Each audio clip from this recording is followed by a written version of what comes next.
Ce matin, Dieu voulant, nous allons continuer ce que nous avons débuté la semaine passée dans la deuxième lettre de Jean. On a quelque chose de super intéressant ce matin. Laissez-moi vous lire encore le petit bout de texte. L'ancien Akiria, l'élu à ses enfants que j'aime dans la vérité, et ce n'est pas moi seul qui les aime, mais tous ceux qui ont connu la vérité. Le verset 2. À cause de la vérité qui demeure en nous et qui sera avec nous pour l'éternité. Que la grâce, la miséricorde, la paix soit avec vous de la part de Dieu le Père et de la part de Jésus-Christ, le Fils du Père, dans la vérité et dans l'amour, dans la charité. Verset 4. J'ai été fort réjoui de trouver de tes enfants qui marchent dans la vérité. Qui marchent dans la vérité. Et il rajoute cette toute petite phrase, selon le commandement que nous avons reçu du Père. Selon le commandement que nous avons reçu du Père. La première fois que j'ai lu cette lettre-là, le mot qui m'a le plus frappé dans ce petit verset-là, c'est le mot « de ». C'est pas un gros mot. « De ». Vous avez déjà entendu les jeunes dire ça? « De ». Mais le mot « de » veut dire beaucoup ici. Parce que derrière le texte, il y a une pensée tout à fait particulière que l'auteur veut faire ressortir. J'ai trouvé de tes enfants qui marchent dans la vérité. Ça veut-tu dire qu'il y en a qui ne marchent pas? J'ai retrouvé de parmi. Alors, on sait que le petit mot ici, il est ce qu'on appelle partitif. Il décrit une partie. J'ai trouvé de tes enfants qui marchent dans la vérité. Et ça m'a accroché, parce qu'en réalité, ce que Jean est en train de nous donner ici ce matin, c'est la condition spirituelle de l'Église à laquelle il écrivait. Et il est en train de nous dire que dans cette Église, probablement qu'il y avait des gens qui étaient là, mais qui ne marchaient pas selon la vérité. Si on comprend l'orientation de cette toute petite lettre dans tout le Nouveau Testament et qu'on la rattache à l'Évangile, à la première lettre de Jean, il s'était introduit dans l'Église des gens qui apportaient une fausse doctrine en ce qui concerne la personne de Jésus-Christ. La personne de Jésus-Christ, et on va en parler la prochaine fois.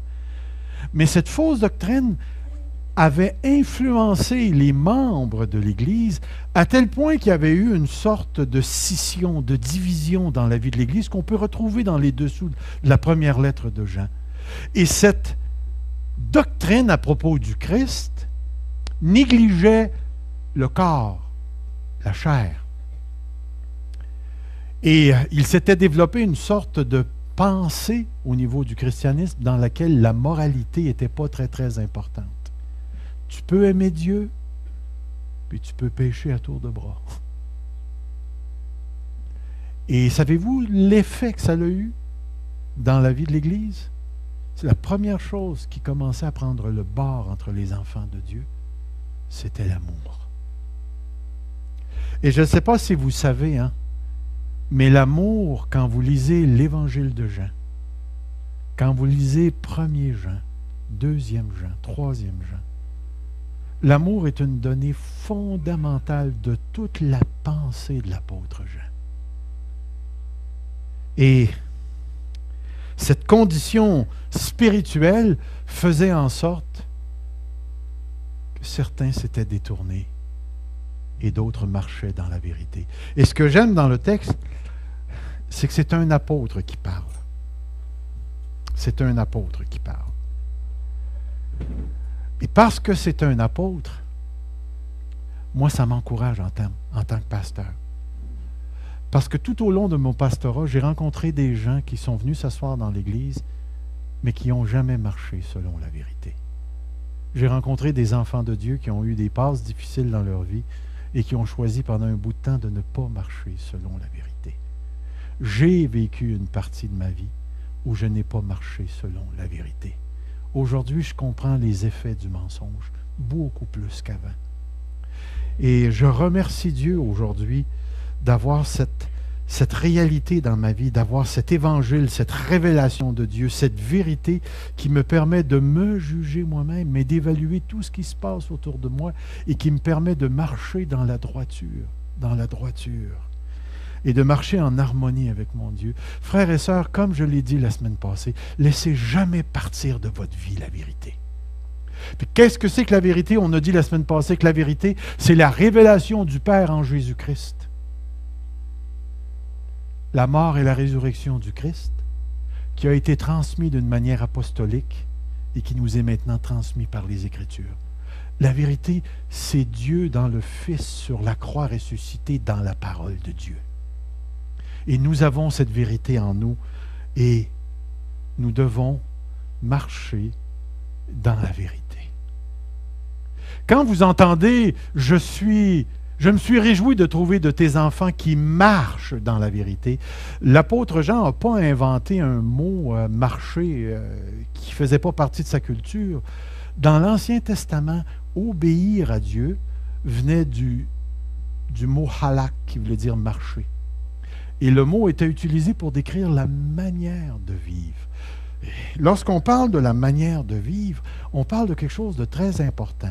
Si je vous posais la question ce matin, pourquoi tu vis?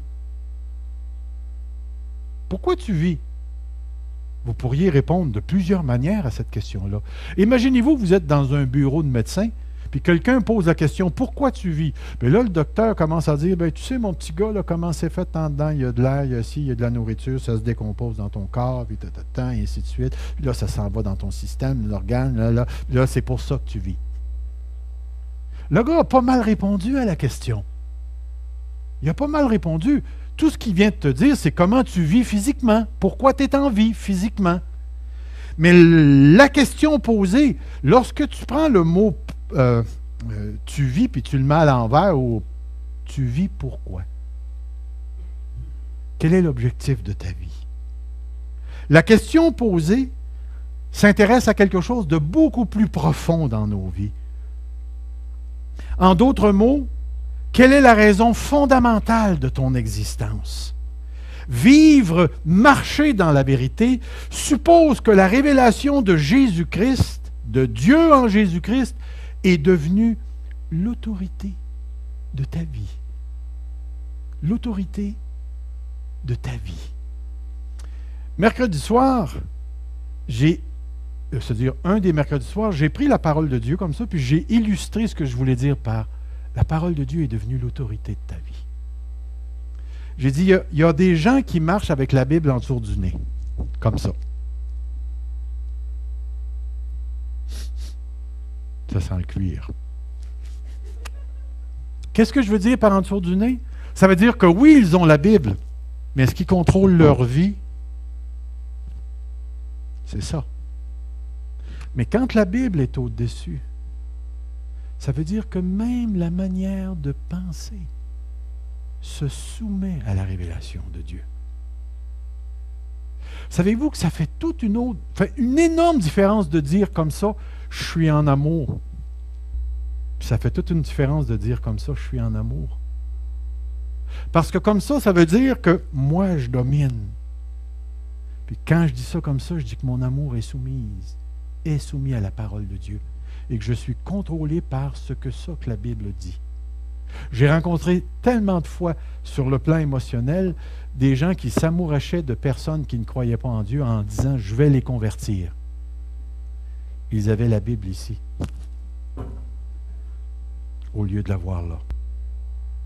C'est la même chose. Ah oui, Dieu contrôle mes finances.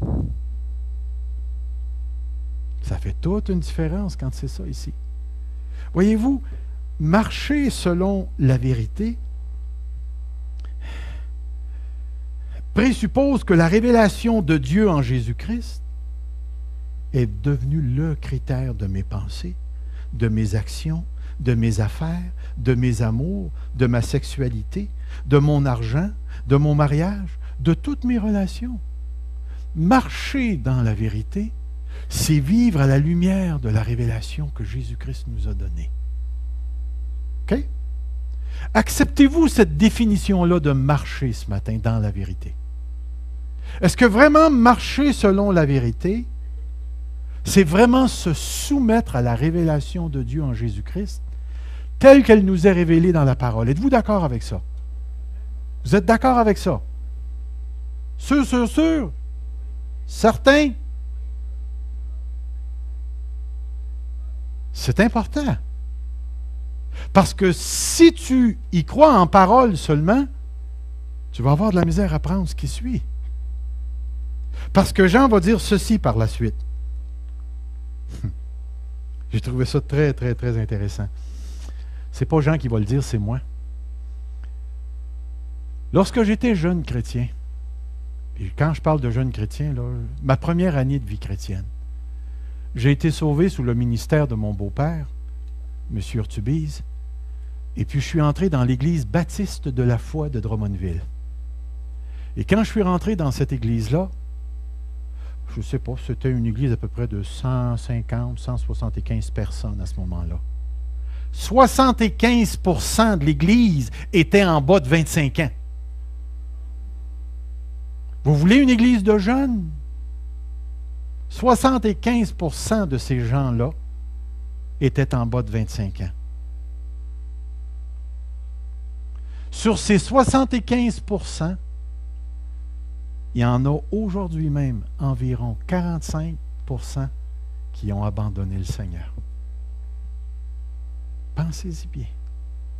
J'ai des noms, j'ai des visages, des personnes avec qui j'ai prié, j'ai récité, des gens que j'ai serrés dans mes bras qui aujourd'hui renient Jésus. S'en fout complètement. Je me suis réjoui de trouver de tes enfants qui marchent dans la vérité. Savez-vous pourquoi? Parce que quand on vient au Seigneur, on est exubérant. La joie qui nous habite, le fun qu'on a à marcher avec Jésus-Christ, le plaisir qu'on en tire, la sécurité, l'extase qu'on en a, c'est quelque chose d'extraordinaire. Mais entre vous et moi, là, vous aviez une extase similaire à ça le jour où vous vous êtes mariés, où vous l'avez rencontré. Et après 30 ans, est-ce que l'extase est encore là?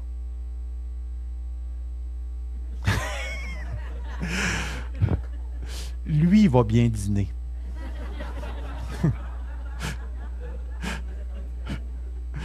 Voyez-vous l'idée? C'est une relation, là, ça ne peut pas vivre là, dans les nuages, tout le temps. L'amour ne peut pas rester là tout le temps. Mais l'amour qui va durer 30, 40, 50 ans, c'est l'amour qui va redescendre, puis qui va passer à travers le feu, l'épreuve. Il y a un frère hier soir qui me disait, ça fait plus de 40 ans qu'on est mariés, ça n'a pas toujours été facile. Mais j'ai bien aimé ce qu'il a dit. On est encore là. Pourquoi? Cet amour-là a lâché les nuages, a été ramené sur la terre, puis là, ils ont passé à travers la vraie vie. Puis, ça n'a pas été facile, je le sais, mais ils sont encore là. Dans le Seigneur, pensez-vous que c'est différent? Imaginez-vous, là, si je vous prêche un évangile ce matin, puis je vous dis, vous n'avez pas le droit d'être malade, d'ailleurs, vous êtes sauvés, puis vous ne pouvez plus être malade. Moi, ça fait 30 ans que je n'ai pas eu la grippe.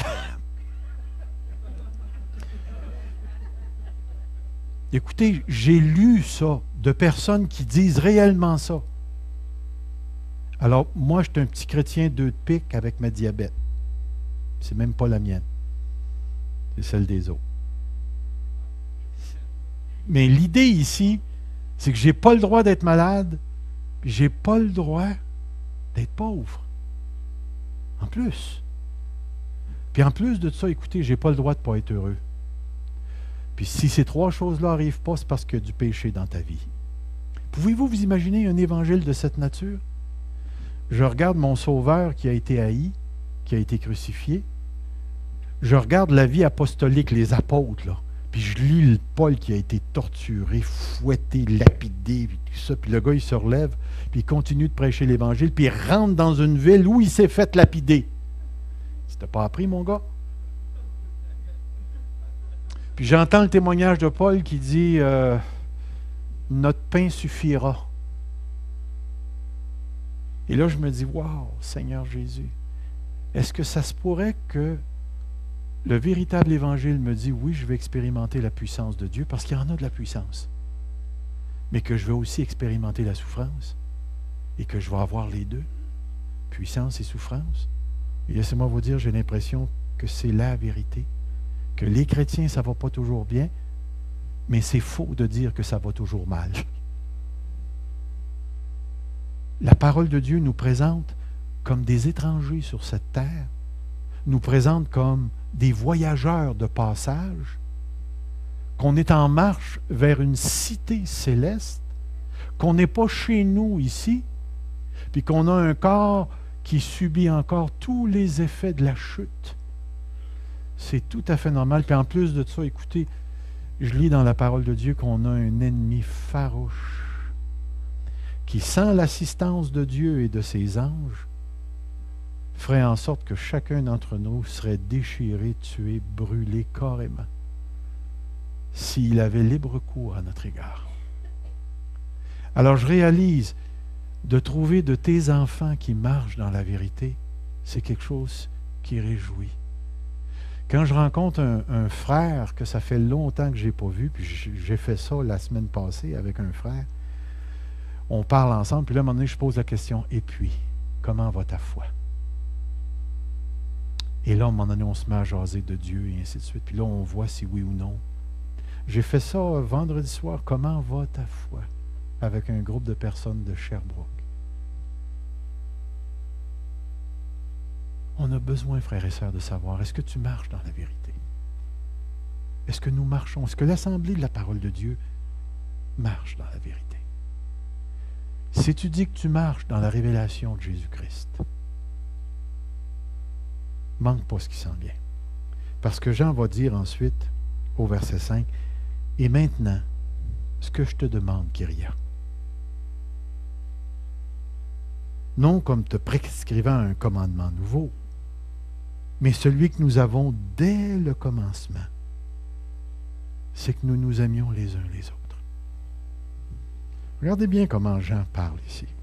« Maintenant, ce que je te demande, c'est pas quelque chose de nouveau. C'est pas quelque chose de nouveau. Mais c'est un commandement.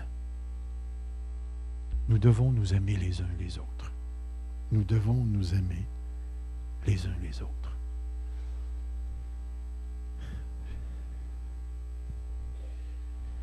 Je trouve ça intéressant que Jean va maintenant prendre le temps de focaliser sa pensée sur quelque chose qui est fondamental.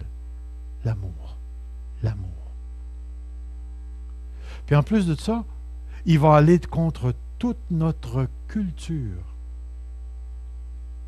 de 2012, de notre culture occidentale. Puis il va nous dire, je te commande de m'aimer. Je te commande de nous aimer les uns les autres. Et moi, là, en tant que 2012ien, là, je me dis en moi-même, voyons donc, l'amour, ça ne se commande pas. Tu l'as ou tu ne l'as pas. Êtes-vous d'accord avec ça? L'amour, c'est un feeling. Ça ne peut pas se commander, l'amour.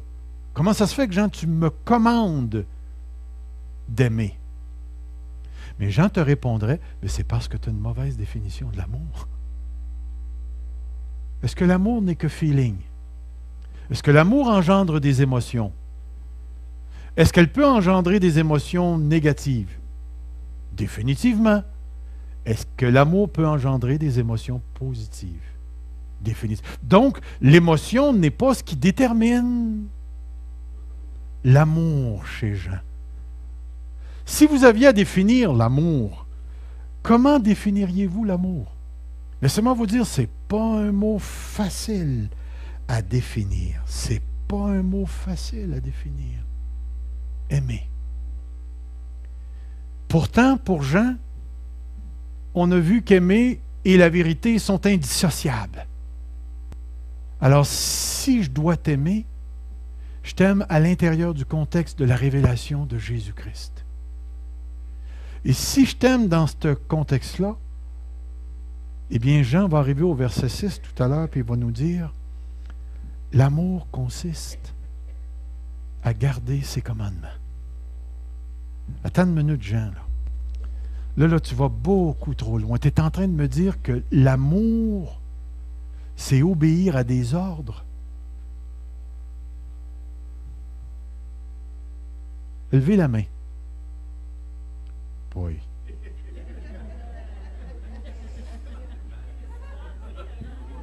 Wow! Il n'y a pas d'amour ici! Non, non, je veux changer ça. Il n'y a pas grand monde qui m'aime.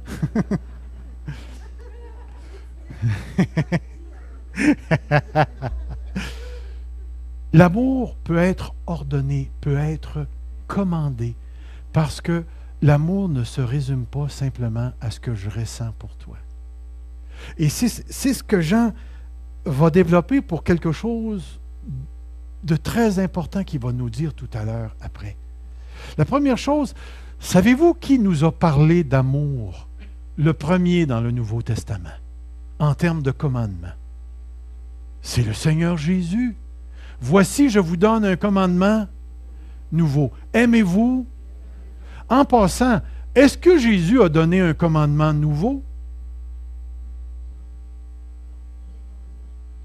Ben oui, il a donné un commandement nouveau, c'est ça qu'il dit. Mais est-ce que son commandement, il était nouveau? Ben oui, c'est ça qu'il dit. Je vous ai donné un commandement nouveau. Mais la question qu'on doit se poser, c'est en quoi consiste la nouveauté du commandement? Voilà. Un des premiers critères de cette nouveauté-là, c'est aimez-vous les uns les autres comme je vous ai aimé. Alors, ce que j'en prends, parce que dans l'Ancien Testament, on retrouve ces deux commandements-là. Tu aimeras le Seigneur ton Dieu de tout ton cœur et de toute ton âme. Et dans le livre de Lévitique, tu as le deuxième commandement. Tu ne te vengeras point, mais tu aimeras ton prochain. Et tu lui feras du bien. Ce que Jésus fait, c'est la nouveauté ne consiste pas dans le fait qu'il est le premier à dire « aimez-vous les uns les autres ». Mais il va dire, aimez-vous les uns les autres comme je vous ai aimé. Et en passant, comment Jésus nous a-t-il aimés? Il a été jusqu'à la mort pour nous aimer. Mais il y a autre chose au niveau du commandement, au niveau de la nouveauté. Qui était Jésus? Qui était Jésus? Au commencement était la parole. La parole était avec Dieu et la parole était Dieu. Et vous descendez au verset 14 qui vous dit « Et la parole a été faite chair. » Et vous descendez au verset 18 et ça vous dit « Le Fils qui est dans le sein du Père nous l'a fait connaître. » Jésus-Christ, c'est Dieu incarné. C'est la deuxième personne de la Trinité. Vous me suivez? Qu'est-ce qui est arrivé avec Jésus-Christ? Ça commence par R, puis il y a un Y dans le mot.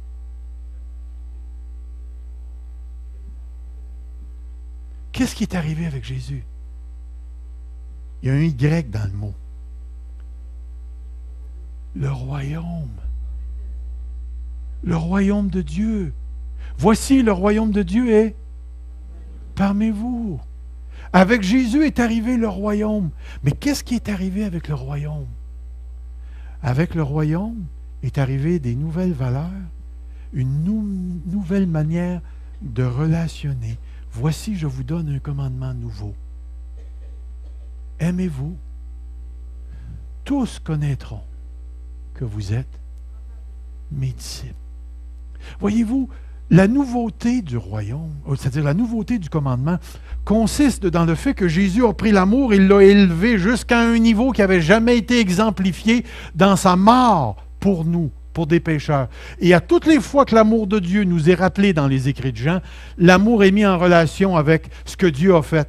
Dieu a tant aimé qu'il a donné son Fils unique afin que quiconque croit en lui ne périsse point, mais qu'il ait la vie éternelle. Mais dans Jean 3, il va dire, à moins qu'une personne ne naisse d'en haut, ne peut voir le royaume. À moins qu'une personne ne naisse d'eau et d'esprit, elle ne peut entrer. Car Dieu a tant aimé le monde qu'il a donné son Fils. C'est tout attaché ensemble. Avec l'arrivée du Seigneur Jésus-Christ sur la terre, est arrivée une nouvelle éthique, une nouvelle manière de relationner qui était pour caractériser les enfants de Dieu. Et la prédication de l'Évangile était la prédication de l'amour de Dieu manifesté en Jésus-Christ. Et cette nouveauté-là ne peut se vivre que par ceux et celles qui sont nés de nouveau et qui appartiennent au royaume de Dieu. Et la nouveauté consiste dans le fait qu'avec l'arrivée du salut est arrivée la manifestation de cet amour qui démontre la relation entre le Père et le Fils, mais qui démontre la relation entre le Père et les fils. Êtes-vous d'accord que Dieu nous a aimés le premier? Et qu'est-ce que ça dit par la suite? Si Dieu nous a tant aimés, nous devons nous aimer les uns les autres. L'amour manifesté en Jésus-Christ est devenu le critère interrelationnel dans l'Église de Dieu. Et c'est pour ça que lorsque on néglige ou on n'accomplit pas cette réalité-là, on se retrouve dans l'Église d'Éphèse d'Apocalypse. Tu as abandonné ton premier amour. Maintenant, je tasse ton chandelier, je tasse ton Église. C'est tellement sérieux que Paul va aller jusqu'à dire, tu peux avoir le don de faire des miracles, tu peux avoir la foi jusqu'à transporter des montagnes, tu peux même donner ton corps pour être brûlé pour les pauvres s'il le faut, si tu n'as pas. Ces trois choses demeurent, la foi et l'espérance, mais la plus grande. Frères et sœurs, on ne peut pas passer aux côtés de l'amour. Tu pourrais avoir toute la saine doctrine juste et parfaite. Si tu te revires de bord et tu craches sur ton frère, la parole de Dieu dit, comment l'amour de Dieu peut-il demeurer en lui?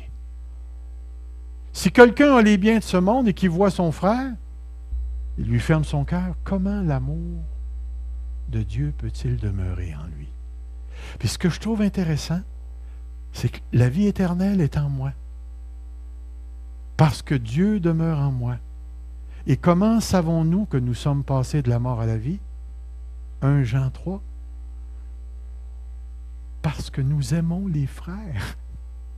1 Jean chapitre 3, marquez bien, il aurait pu dire, c'est parce que je l'ai ressenti. Ou faire comme les Mormons, tu vas sentir une chaleur dans ton estomac, là. Ça veut dire que Dieu te démontre qu'on a raison. Mais moi, je ressens une chaleur à toutes les fois que j'ai faim avant le souper.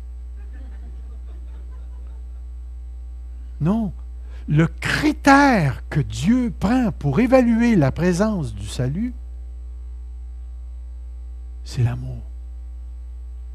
Un texte que j'aime tellement, c'est 1 Jean 4,7 qui dit ceci. Aimons-nous les uns les autres, car Dieu est. Quiconque aime est né de Dieu et connaît Dieu. C'est extraordinaire quand tu te mets à réfléchir. Et voyez-vous, dans la parole de Dieu, cette relation avec Dieu s'exprime à travers l'amour. Et si l'amour s'est allé au point de donner sa vie pour les autres, vous pouvez vous imaginer que toutes les autres affaires sont au-dessous de cette affaire-là. Si le top, c'est mourir pour l'autre, alors endurer son odeur endurer ses manières, endurer son caractère qui est bien dur à endurer, endurer qui ne met pas la pâte à dents à bonne place, endurer qui ne porte pas ses culottes comme faut, endurer qui laisse traîner ses bas, puis tu mets tout ça, là, et là, tu te dis, aimer, c'est beaucoup. Mais aimer dans la vérité, c'est incontournable. La prochaine fois que je vais prêcher sur le reste de la lettre, du chapitre de verset 7 aller jusqu'au verset 11. L'amour, c'est tellement important chez les enfants de Dieu que ça protège de la fausse doctrine. Ça protège du mensonge. Ça protège de l'ennemi Satan qui entre dans nos relations et qui nous fait du mal et qui nous fait parler en mal contre les autres, qui nous fait critiquer l'Église, qui nous fait détacher de l'Église de Dieu et qui nous amène à rester chez nous dans le fond de notre garde-robe tout seul, à vivre notre petite foi seul, en chiolant puis en critiquant. L'amour, c'est tellement important que c'est le critère par lequel Dieu juge de tout, puisque Dieu est amour. C'est tellement, mais tellement important. Et c'est pourquoi la parole de Dieu nous dit clairement que l'amour est un commandement. Regardez, je vais juste vous le lire. Dans Jean 15, 12, c'est écrit littéralement ceci. Ceci est mon commandement. Aimez-vous les uns les autres. Dans la lettre aux Galates, l'apôtre Paul nous dit toute la loi se résume à l'amour. C'est intéressant comme pensée. Le commandement, il est nouveau parce que, un, le critère a été élevé. Deux, parce que c'est maintenant l'atmosphère du royaume de Dieu. Même ici-bas sur cette terre comme au ciel. Mais si je comprends bien, Jean ici, il dit, maintenant ce que je te demande, Kyria, non en te prescrivant un commandement nouveau. Alors, la deuxième question, c'est comment ça se fait que le commandement n'est pas nouveau? Comment ça se fait que ce n'est pas un commandement nouveau? Pourtant, Jésus nous a dit que c'est un commandement nouveau. Mais ce n'est pas un commandement nouveau. Dans 1 Jean 2,7, c'est écrit ceci. Bien-aimés, ce n'est pas un commandement nouveau que je vous écris, mais un commandement ancien que vous avez eu dès le commencement. Ce commandement ancien, c'est la parole que vous avez entendue. Toutefois, c'est un commandement nouveau. Voyons, Jean. Toutefois, c'est un commandement nouveau que je vous écris, qui est vrai en lui et en vous. Ce n'est pas un commandement nouveau, mais c'est un commandement nouveau. Alors, si c'est nouveau, c'est parce qu'il y a un nouveau critère, puis c'est parce que le royaume de Dieu est là. Mais si ce n'est pas nouveau, pourquoi ce n'est pas nouveau? La raison est simple. À quelle génération de chrétiens est-ce que Jean parlait? Est-ce qu'il parlait aux premiers disciples qui s'étaient convertis par la prédication des apôtres? Ou il parlait à une deuxième, puis peut-être une troisième génération de chrétiens naissants? Et pourquoi ce n'est pas un commandement nouveau? En réalité, ce n'est pas très, très difficile. C'est parce que les chrétiens l'avaient entendu dès le commencement de la prédication de l'Évangile. Ils l'ont entendu prêcher dès le commencement, et ça faisait partie de la prédication des apôtres, de ceux qui sont venus après les apôtres. Ça faisait partie de la vie de l'Église. Dans ce sens-là, c'est-tu la première fois que vous entendez le commandement « Aimez-vous les uns les autres » ? Exactement comme eux. Ce n'est pas un commandement nouveau, mais c'est un commandement. C'est un commandement que nous avons entendu. Nous devons nous aimer les uns les autres. Commandement nouveau parce que c'est vrai en vous et c'est vrai en moi.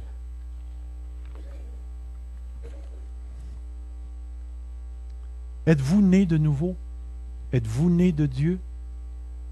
Si vous répondez positivement à cette question, si vous réalisez que vous êtes venu au monde dans l'Esprit, par l'Esprit, le jour où vous avez reçu Jésus-Christ dans vos cœurs, alors vous avez à l'intérieur de vous Dieu qui demeure et la capacité d'aimer Dieu et d'aimer les autres. Vous l'avez à l'intérieur de vous.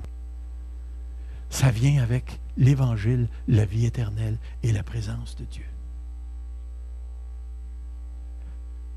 Arrêtez juste un instant.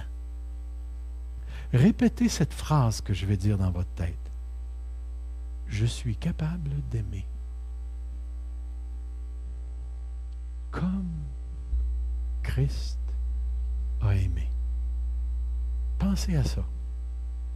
Si vous avez une conscience moindrement culpabilisante, vous allez dire, ben non, écoute, je suis humain, je suis encore pécheur, je pêche encore aujourd'hui, blablabla. Laissez cette phrase-là. Si Dieu est dans votre cœur, vous êtes capable d'aimer. Je suis capable d'aimer. Sommes-nous d'accord? Acceptez-vous cette pensée-là. La croyez-vous, parce que c'est divin croire ça. J'ai Dieu en moi, je suis capable d'aimer. Êtes-vous certain que vous êtes capable d'aimer? Oui, je suis certain que je suis capable d'aimer. Pourquoi? Parce que je suis né de Dieu et quiconque aime est né de Dieu. OK. Maintenant, c'est la question.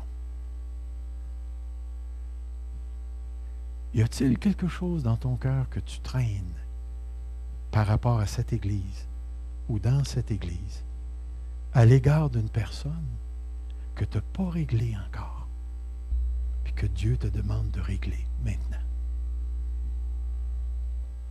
Pratico-pratique, l'amour, c'est ça. Y a-t-il quelque chose avec une personne ou par rapport à l'Église que tu traînes dans ta vie, que tu rumines, que tu chiques et que tu n'as pas encore réglé, puis que tu utilises le slogan « Dieu ne me l'a pas encore montré ». Puis pourtant, si l'amour de Dieu est là, et si tu es capable d'aimer, tu es capable de te lever et d'agir. Oui, mais je ne le sens pas. Ce n'est pas une question de sentir. C'est un commandement. Levez la main. Commandement. Commandement. Maintenant, vous remarquerez une chose. Vous n'avez pas levé la main encore. Merci pour votre démonstration d'amour. Dites-moi maintenant, pourquoi vous n'avez pas levé la main?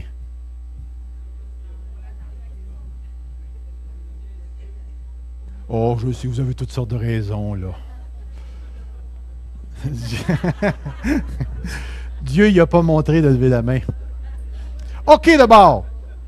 Levez la main. Aha! Maintenant, je vous pose la question. Est-ce que c'est vos émotions qui vous ont fait lever la main ou c'est votre volonté? Il n'y a personne ici ce matin qui est assez fort pour me faire lever la main volontairement. Si je ne veux pas. Il n'y a pas personne qui peut me faire aimer quelqu'un ici ce matin si je ne choisis pas de l'aimer. Et ce que j'aime de l'amour de Dieu, c'est qu'il fait appel à cette dimension de ma personne parce que Dieu ne veut pas que l'amour envers lui soit quelque chose qui provienne purement d'une émotion. Aimer, c'est volontaire. Et c'est pour ça que c'est un commandement. Ça fait appel à cette dimension à l'intérieur de nous avec laquelle Dieu nous a créés et qui nous amène à choisir. Et c'est pour ça que des fois, l'amour de Dieu présuppose que je vais agir contrairement à mes émotions. Contrairement à mes émotions. Vous vous rappelez de l'histoire que j'avais déjà rencontrée, de la chicane que j'avais eue avec Evelyne dans le salon? Vous vous en rappelez? Je ne vous ai pas compté ça!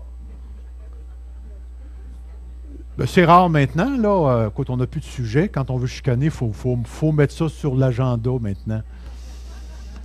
Mais à un moment donné, j'étais jeune, fringant, puis prompt. Ben, prompt, ça a toujours été un petit peu moins, là. Puis à un moment donné, je ne sais pas pourquoi, c'était une affaire d'enfant ou à la maison sur l'heure du souper, puis ça m'a réellement choqué, puis là, j'étais assis dans le salon, puis je boudais. Puis il fallait que j'aille à la réunion de prière. Puis que j'aille donner un petit enseignement. Je demeurais sur la rue Saint-Hubert. On se rencontrait sur la rue Racine. Fait que ça donnait à peu près 45 à 50 minutes de marche. Puis là, je savais, là, je voyais l'heure approcher, puis il fallait que je m'en aille. Fait que je me suis levé. Puis je suis allé dans la cuisine, puis je suis allé voir Evelyne, puis je lui ai dit ceci. Je ne le ressens pas, mais je te demande pardon.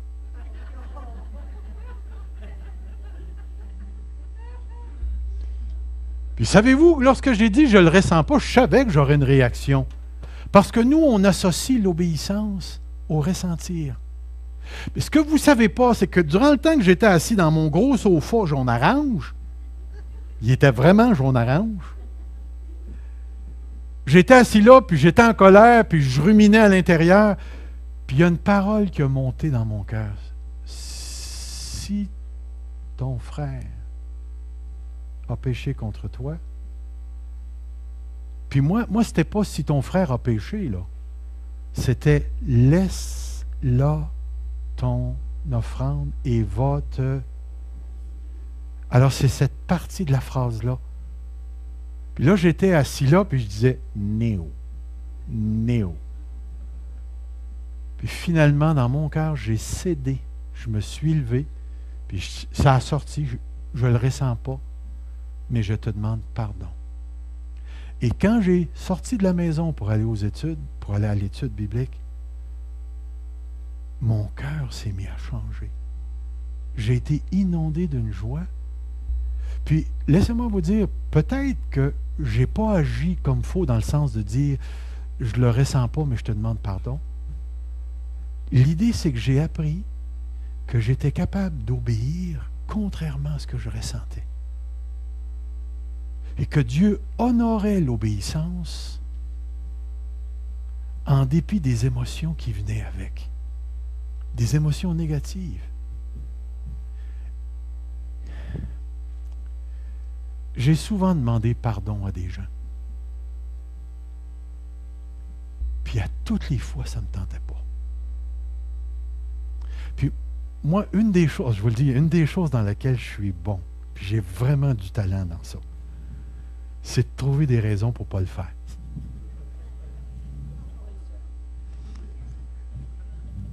Puis à toutes les fois que je me mets à raisonner avec moi-même, je ne peux pas contourner le commandement. Mais en réalité, ce n'est pas le commandement. Je ne peux pas contourner le fait que j'aime Dieu. Je ne suis pas capable de ne pas aimer Dieu. Puis parce que j'aime Dieu, je le sais que c'est ça qui me contrôle. Je veux aimer les autres. C'est là, c'est en dedans. J'espère que c'est en dedans de vous. Je n'ai pas envie de traîner dans ma vie un bagage qui va juste me rendre plus amer, qui va faire de moi un amerteur.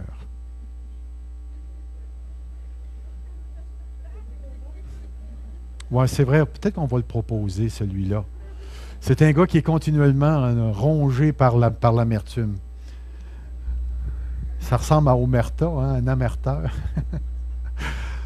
L'idée ici, c'est que j'ai appris avec le temps que les commandements de Dieu sont là pour nous libérer.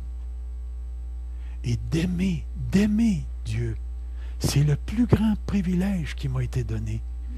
Mais d'aimer Dieu, aimer Dieu, ça ne se fait pas sans aimer les autres. Que celui qui aime Dieu aime aussi son frère.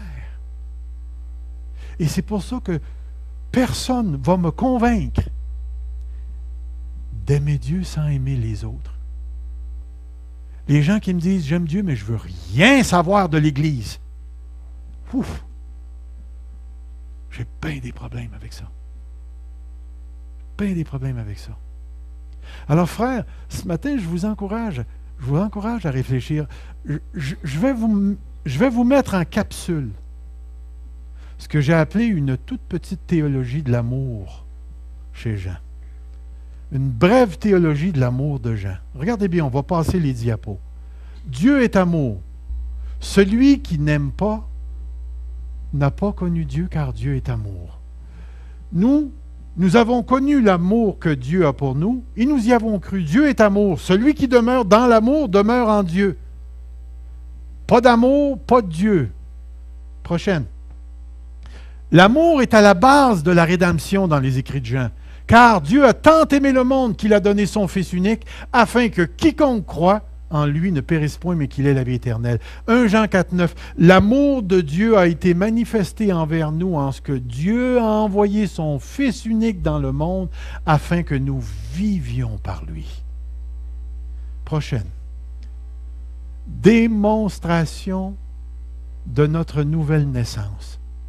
Bien-aimés, aimons-nous les uns les autres, car l'amour est de Dieu et quiconque est né de Dieu. Quiconque aime, ouais, c'est ça. Démonstration de notre relation avec Dieu. Si nous gardons ses commandements, nous savons par cela que nous l'avons connu. Puis, comprenez le mot connu ici, c'est pas connu dans le sens de savoir des choses, c'est avoir une relation avec. Nous savons que nous avons une relation. Pourquoi? Parce que nous gardons ses commandements. C'est quoi son commandement? Aimez-vous les uns les autres. Celui qui dit « je l'ai connu » et qui ne garde pas ses commandements est un menteur et la vérité n'est point en lui. Mais l'amour de Dieu est véritablement parfait en celui qui garde sa parole. Commandement, parole, ensemble. Et par cela, nous savons que nous sommes de lui. Prochaine. L'amour est commandé. Je vous donne un commandement nouveau. Aimez-vous les uns les autres. Comme je vous ai aimé, vous aussi aimez-vous les uns les autres. À ceci, tous connaîtront que vous êtes mes disciples si vous avez de l'amour les uns pour les autres. 6. L'amour qui consiste en l'obéissance au commandement de Dieu est une démonstration de notre lien avec lui. Regardez, celui qui a mes commandements et qui les garde, c'est celui qui m'aime. Celui qui a mes commandements et qui les garde, qui les pratique, celui qui m'aime. Et celui qui m'aime sera aimé de mon Père, je l'aimerai et je me ferai connaître à lui. Si vous gardez mes commandements, vous demeurez dans mon amour. De même que j'ai gardé les commandements de mon Père et que je demeure dans son amour. L'amour est à la base de notre mission envers le monde. À ceci, tous connaîtront que vous êtes mes disciples, si vous avez de l'amour les uns pour les autres. Prochaine. Comme tu m'as envoyé dans le monde, je les ai aussi envoyés dans le monde. Je leur ai fait connaître ton nom et je le leur ferai connaître afin que l'amour dont tu m'as aimé soit en eux et que je sois en eux. Et le dernier verset à la fin de l'Évangile, Jésus leur dit, la paix soit avec vous, comme le Père m'a envoyé, moi aussi je vous envoie. Dieu a déposé dans nos cœurs l'amour. Et c'est à travers cet amour-là qu'on peut se tourner vers les gens. Et l'Assemblée de la parole de Dieu s'est donné une sorte de slogan. Grimper par amour. Frères et sœurs, il y a juste l'amour qui peut nous faire bouger. Si on attend les dons spirituels pour bouger, ça ne bougera pas. Si on attend d'avoir plus d'argent, ça ne bougera pas. Si on attend, je ne sais pas moi, un réveil, on ne bougera pas. La seule chose qui va nous faire bouger, c'est l'amour. Mais remarquez bien, ce n'est pas à l'inverse. C'est pas à l'inverse. Aimons-nous les uns les autres, à ceci tous connaîtront. Aimons-nous les uns les autres, à ceci tous connaîtront. Et c'est pourquoi, frères et sœurs, on doit s'aimer les uns les autres. On doit réellement, volontairement, choisir de nous aimer les uns les autres. Et de nous aimer d'une manière concrète, en parole et en action. Parce que maintenant, nous sommes nés de Dieu. Nous sommes nés de Dieu. Jésus, là, lorsqu'il a créé l'Église, et qui a choisi de la laisser sur la terre, pensez-vous qu'il n'était pas conscient de tous les problèmes qu'il venait de créer? Est-ce que Jésus savait que dans l'Église, il y aurait des frictions, qu'il y aurait des frères et des sœurs qui se pileraient ses pieds, qu'il y aurait des gens qui se diviseraient sur des quétaineries, qu'il y aurait des gens qui auraient des opinions contraires, mais que les gens étaient pour être opiniâtres? Pensez-vous que Jésus ne savait pas ce qu'il faisait en nous donnant le commandement « Aimons-nous les uns les autres ». Jamais il ne faut s'attendre à avoir une Église sur cette terre qui va être parfaite. Puis dans le sens où nous, on entend le mot parfait, où il n'y aura jamais de péché, il n'y aura jamais de problème, il n'y aura jamais de trahison, il n'y aura jamais ci, il n'y aura jamais ça. Il ne faut pas s'attendre à ça. Mais il y a une chose à laquelle on doit s'attendre, c'est de trouver l'amour dans l'Église. Si l'Église n'arrive pas à aimer, on est mieux de fermer les portes. Ça ne vaut vraiment pas la peine de faire marcher une chose qui a perdu l'amour. Et on a l'exemple dans l'Église d'Éphèse, où Dieu lui-même s'arrange pour fermer les portes. Je vais tasser ton chandelier. Tu vas arrêter de briller. Frères et sœurs, ce matin,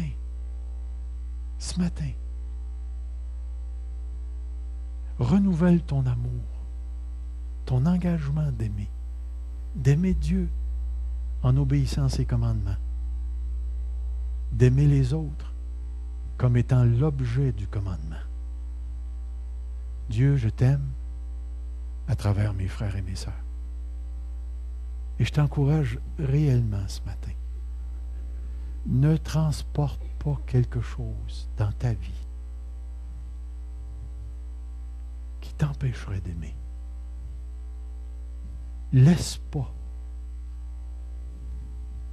les opinions, les différends, voire même les péchés, les tiens ou ceux des autres, t'empêcher d'expérimenter la plus grande expérience possible, celle de rencontrer Dieu dans l'amour à travers ton frère. Donne-nous, Seigneur, une expérience collective de l'amour de Christ, que nous puissions découvrir avec tous les saints quelle est la grandeur, la hauteur, la profondeur, la largeur de l'amour de Christ. C'est ici que ça commence et c'est maintenant. C'est là, c'est dans ta vie. Laisse ta conscience te parler et purifie-toi ce matin. Laisse ton cœur parler et marche. Marche dans la vérité. Et sur ce, avec l'apôtre Jean, je nous commande de nous aimer les uns les autres. Courbons-nous devant Dieu. Seigneur notre Dieu, regarde ce matin nos cœurs. Ne permets pas, Seigneur, que nous nous détournions de toi.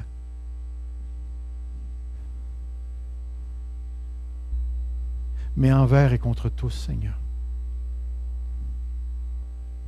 Ne permets pas que nous nous détournions de l'amour.